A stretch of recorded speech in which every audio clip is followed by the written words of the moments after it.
Welcome to another edition of ASU TV-13 News Brief. I'm your host, Keandre Malloy. As more people are becoming aware of the Parchman prison conditions in Mississippi, more people are voicing their stance. Ariel Robinson takes us to the streets of Jackson. I'm here at the Mississippi Prison Reform Rally, where several protesters and activist organizations are out here protesting the inhumane conditions going on in the Mississippi prison systems. Hundreds of people came out to show their support and demand change in the Mississippi prison systems. Many people spoke, and Rakaya Lumumba, the sister of Jackson's mayor, Chokwe Antar Lumumba, was one of the main advocates that helped the rally move along smoothly. Marzel and Ramon's Payne came and spoke about their experiences in the system. We're just so glad to finally see somebody doing something and standing up for what's going on over there in Parchman, Mississippi, Sunflower County, in other words. I remember vividly times that I was out there in those fields or whatever, and I really thought I was back in the slavery days. We would go out to the field from sun up to sundown, and then, you know, after all of that, we'd come in and only have enough food that you wouldn't even feed a child. Activist and actor Sir Major Page shared his thoughts about why he was here today. We've been out here for 4 days straight, hitting the pavement, meeting with the victims who have been stabbed, meeting with the mothers who lost their children, and also talking to inmates daily, having that inside connection with uncovering the facts. Darnell Cook also shared his thoughts about the problems with the prison system. The inmates are not the problem. What's the problem is when you have police officers that get these green dots for a pack of cigarettes, and they don't get paid for a pack of cigarettes. They're going to send out another inmate to another inmate for their financial gain. That's what I call pathetic. A few students from Alcorn State University came out to show their support for the issue at hand. ASU student Jasmine Green tells why this event is so important for college students. I think it's important to be here as a student because whether we know it or not, these things are affecting us. These people are being treated inhumanely, and there are some cruel things going on. So I think it's important to be here. This is Ariel Robinson reporting for ASU TV-13. Thanks, Ariel. Not all classrooms have 4 walls. The benefits of studying abroad are almost endless. The Office of Global Programs will host a Study Abroad Fair February 5th from 11:30 a.m. to 1:30 p.m. in the lobby of the Clinton Bristow Junior Dining Facility.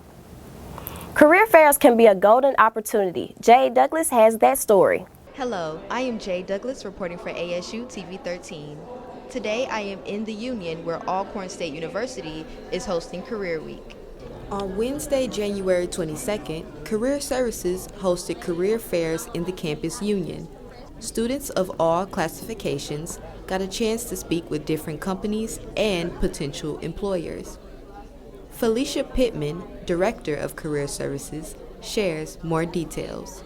Graduate schools, professional schools, and career and internship fairs. So I should say we're having our professional fairs today so that students can come through, and sometimes students think they want to do careers or are looking for internships, and they find out that there are graduate or professional programs that they would love to do, or vice versa. I would recommend every student at Alcorn State University and recent alum. I had a couple of employers come up to me and ask if we had any recent grads because they needed to hire people immediately. Even as a freshman, you would understand maybe that there are some internships, or you know what you need to do for internships. They're required to come in professional dress along with a resume and a smile, really, that's it.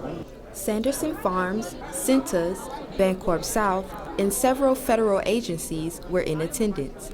Jakiria McGruder, a senior at Alcorn State University, shares her appreciation. I'm a graduating senior and I'm a criminal justice major, and I plan on going to law school, and so she brought different law schools. She brought the University of Memphis Law School, and she brought Southern University Law School as well. This event is actually going really well, in my opinion. Dr. Pittman, she put a lot of thought and hard work into it.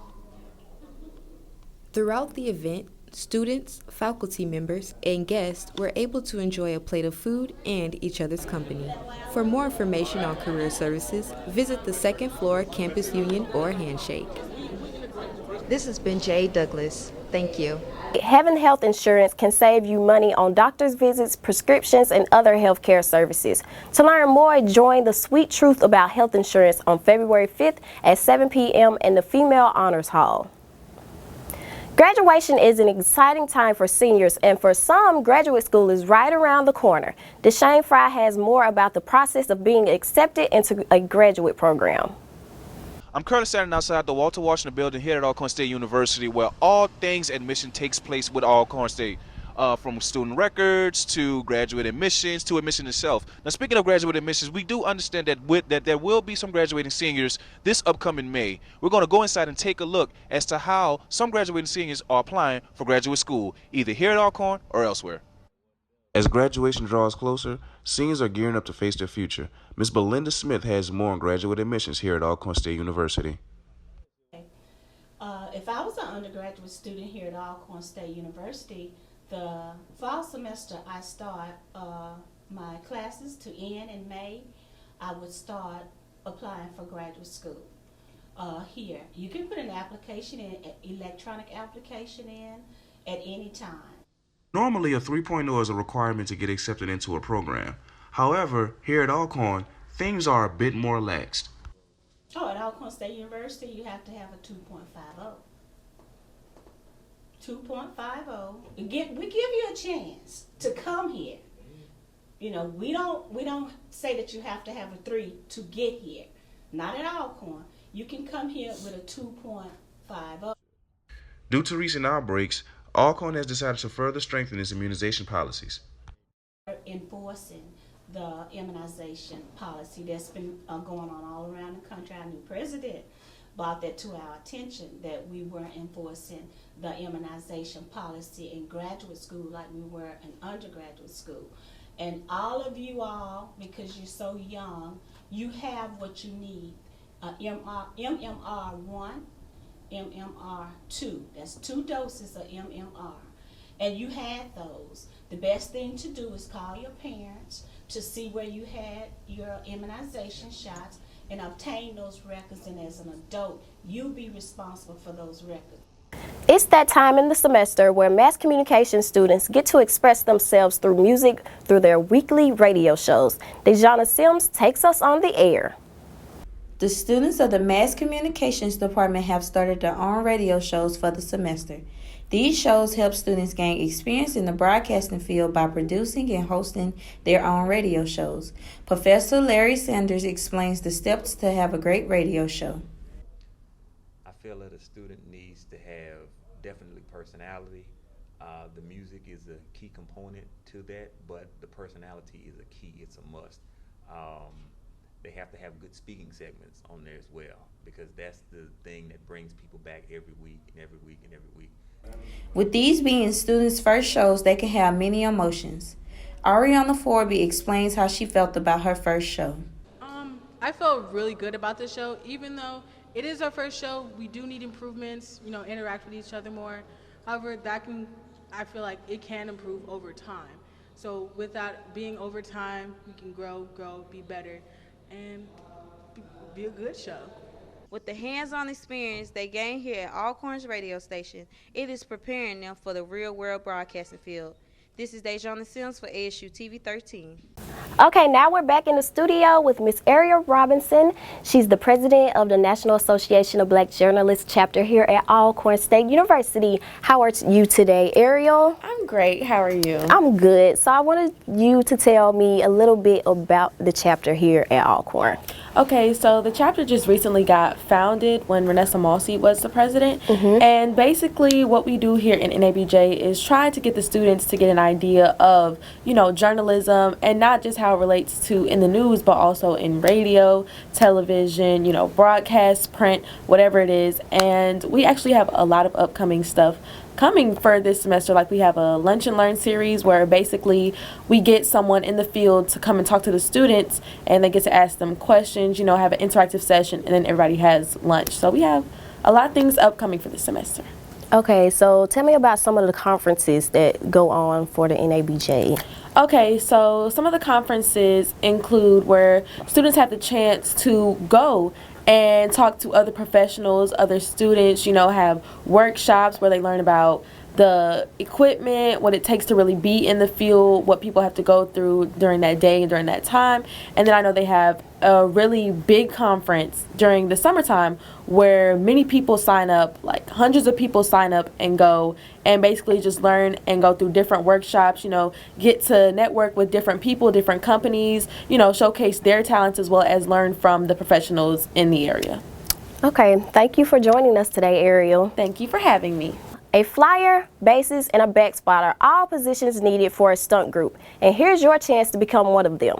The Alcorn State Cheerleaders will host a stunt clinic on February 1st from 10 a.m. to 1 p.m. in the E.E. Simmons Gymnasium for a fee of $15. Come support our cheerleaders while learning some cool stunts.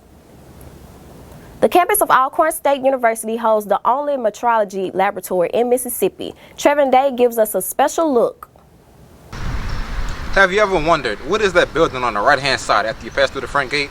This is the State of Mississippi's Metrology Laboratory. The State of Mississippi's only metrology lab is located on the campus of Alcorn State University. The laboratory is a part of the Mississippi Department of Agriculture and Commerce.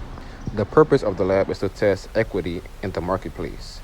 Mel Yazji, the director of the metrology building, gave some insight about what happens at the metrology laboratory. We basically our mission is to ensure equity in the marketplace. In other words, we're a calibration lab. We calibrate test weights and test measures that are used in commerce. Any scale that is used through the state of Mississippi has to be calibrated and certified once a year. All test weights and test measures that are used are calibrated at the metrology lab. That's what we do. We calibrate those test weights and test measures that are used, and we're accredited by the National Institute of Standards and Technology. Yazji says that the laboratory was once located in the E.E. Simmons Gymnasium until the current building was built in 2002. Yes, when the lab was first put into being, it was on the campus of Alcorn in the old gym. That was back in the probably late 70s, and it was in that location up until about 2002 when this building was completed. Weight carts and volume is also weighed at the lab. And then we do weight carts, 5,000 to 6,000 pound weight carts. Then on the volume side, our scope includes from 5 gallons up to 100 gallons, and so we do that with the volume. The metrology lab ensures that any weight that is purchased from grocery stores to gas refineries, that you're getting the weight that you paid for. Reporting from the State of Mississippi's Metrology Building, this is Trevin D, reporting for ASU TV-13. Thanks, Trevin. Valentine's Day is right around the corner, and what better way to wish that special someone a very, very Valentine's Day? Enter into Girls Coalition's very special Valentine's Day raffle for your chance to win a rose bear and a berry box. Deadline for entry is February 12th, 2020. Speaking of Girls Coalition, the members are preparing for their annual week full of fun. Here, I had the chance to witness their special debut. A picture is worth 1,000 words, and Girls Coalition is speaking loudly with their Picture Perfect photo shoot. Each year, the organization comes together for their annual photo op to prepare for the upcoming Girls Coalition Week. The photos are used for flyers of the events to catch people's attention. President Destiny Bowie says the week will include exciting events. We are today taking our photos for our Women's Empowerment Week, which is set for the week after Valentine's Day. That week will consist of different events that we're going to host. Girls Coalition is an organization that empowers, leads, and mentors young women on campus and helps guide them through the hardships of college. Alexis Triplett shares her experience with the group. Creating sisterhood with different girls of different backgrounds, and we get to learn each other more and be able to have fun with each other, do different types of community services. The attire for the shoot was clear or nude shoes, denim bottoms, and the Girls Coalition t-shirt. The organization was chartered at Alcorn State in the fall of 2017 and currently holds 116 members. Reporting for ASU TV-13, I'm Keandre Malloy. WPRL 91.7 FM is home to mass communication students and surrounding residents for live radio broadcasts, including news, gospel, jazz, and the latest hip-hop and R&B. Tune in to student talk shows as well as daily programming. And also be sure to check out the Campus Chronicle ASU.com for the latest Alcorn news, sports, and weather. This concludes our newscast. Thank you all for watching and tune in next time.